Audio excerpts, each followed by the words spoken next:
One of my very good viewer have asked, would you please make a tutorial on filter a continuous form through two combo boxes? And my reply, for sure, it is coming up. And here it is. In this video, I'm going to demonstrate how to use two combo boxes to filter the data on a continuous form. So what I've done offline is I have created a dummy table for the employees. Let's say we have got employee ID, name, department, status, just to keep things simple and to understandable. And I've got a form which is a continuous form, and it has two combo boxes that are empty right now. I will demonstrate how to fetch the data and populate on those two combo boxes. So what we are going to do, we are going to use these combo boxes to filter the information on these continuous forms. So if you're interested, then let's get started.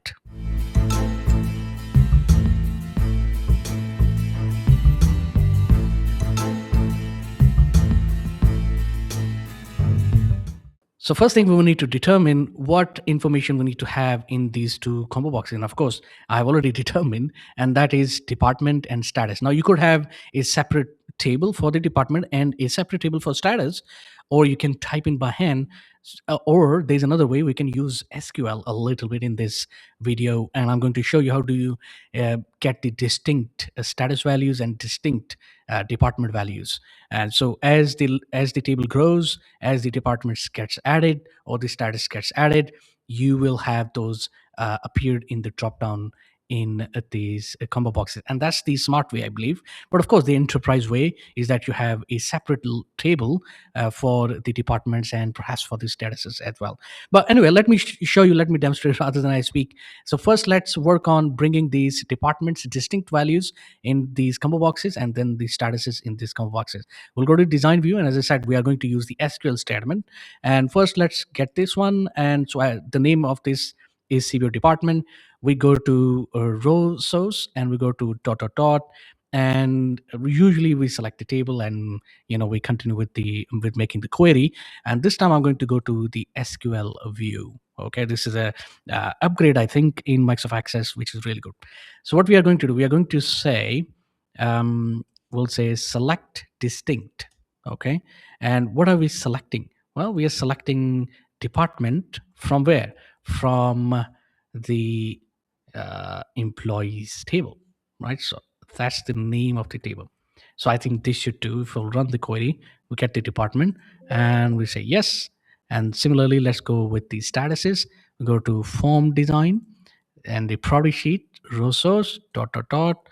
And we come here in the SQL view, and we again kind of same code, but in a different way, because we are getting different values. We're getting status.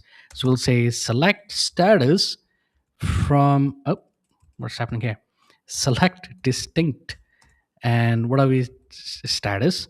From where? From employees table. Okay. And if we'll run the query, we get the statuses. Great. We close that and we verify that by going to the form view, clicking on the drop down, and yes, we are. And at the moment, there's nothing happening. There's no filter. It's not filtering properly.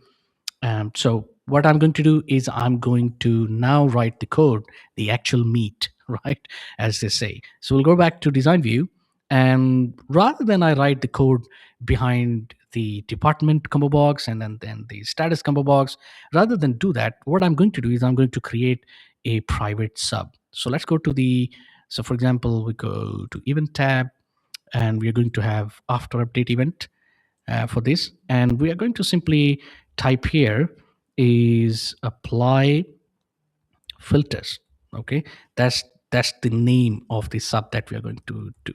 Apply filter. Come on. Now at the moment, apply filters doesn't exist. Okay, we'll call it. So call apply filters, and we'll do the same. Let me copy it, and we go to the status event tab, after update, code builder, and call apply filters. Now, what is apply filters? You must be thinking what this guy is talking about. Now, as I said, we are going to create a separate sub for that. So we'll say private sub, and we're going to call it apply filters. Okay. And yeah, oh, sorry, private sub. spelling mistakes always. Now, what we're going to do is we're going to declare a variable which is going to be a string type. So we'll say dim str filter as string. Okay. Now this is going to be very important because we are going to use this str filter multiple times. Now let's filter by department. Okay. So we'll type in this little, so filter by department. Okay. And in here, we'll say if not is null. Okay. We have to check if it is null or not. What is not null? Me.cbo department, because we are looking at department. Then, oh, come on. And then we'll close this with end if as well, in case I forget. And then right here, we'll say str filter equal str filter. So str filter, ampersand, and double quote, and right here, this is very important. This is the key. Okay, right here we're going to have the this bracket open, and then we'll have department typed in because we are searching with the department, right? And equal to, now department is not the integer value, it is a string value. So it's very important that we have this single quote right in here, and then ampersand me.cbo department, and we'll close that with the ampersand as well. And then right here, double quote, and right in between double quote, we'll have the single quote as well. This is very important. Otherwise, this is going to give you error. So you can pause the video, maybe write the statement, and then close this as well with end if. Now that is filter by department. How about the other filter by status we have to have? Because remember, we have two conditions.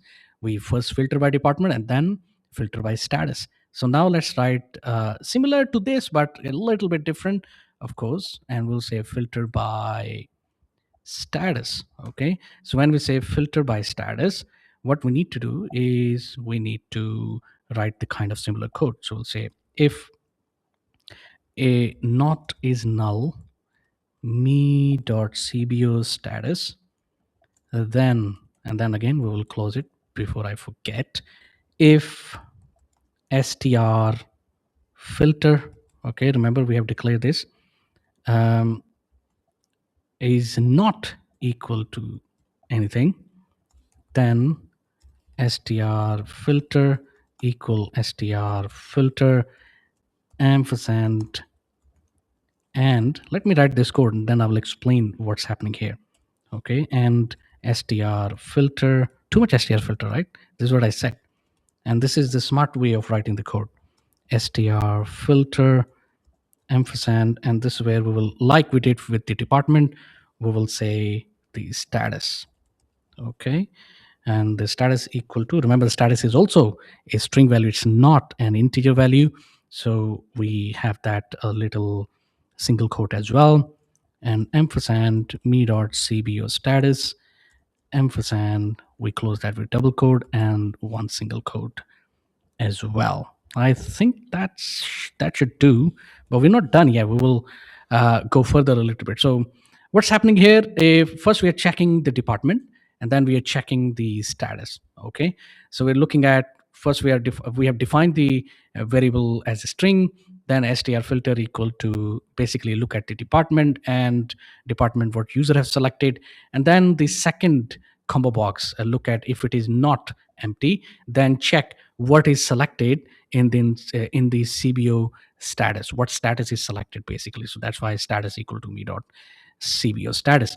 Now we have to apply or clear these filters as well. Okay, so we'll say just a little, this has become my habit, so, and I think I really like it. I think this should be applied as well, apply or clear filter, because after a month if you are looking at this code you would not know what I have written here. Okay, so we'll say if str filter, this symbol equal to, then this, what I know about this is the is not, that's what it means, is not, if I'm not mistaken. Me dot filter, okay, equal str filter. All right, and me dot filter on equal false, and else me dot filter on, sorry, equal false. it should not be false, it should be true. And then otherwise it will not search, it will not do anything. So let's debug it. There is no error. Let's go back, form view, and then let's filter with HR. So we have got one person in HR, finance inactive. Oh, by the way, the second filter is on, so that's why. So we have active 3 employees in finance, HR, and then IT, and then sales. We can have on leave one person from sales, from HR, from finance, from IT. How about clearing the filter, right? What happens with if you want to clear it out, bring back to the normal list? Wow, how that is going to happen?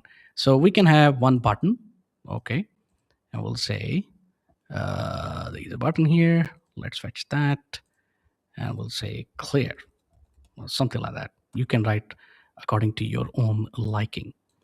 Okay, and we give a name, btn clear. Come on, btn clear. And then we go to event tab, dot, dot, dot, and basically we'll clear out everything. So we'll say me.cbo department equal null, me.cbo status equal null, and then we will call apply filters. Okay, so let's go ahead and check it out. So we'll go to the form view. Let's say I've searched with the HR and active.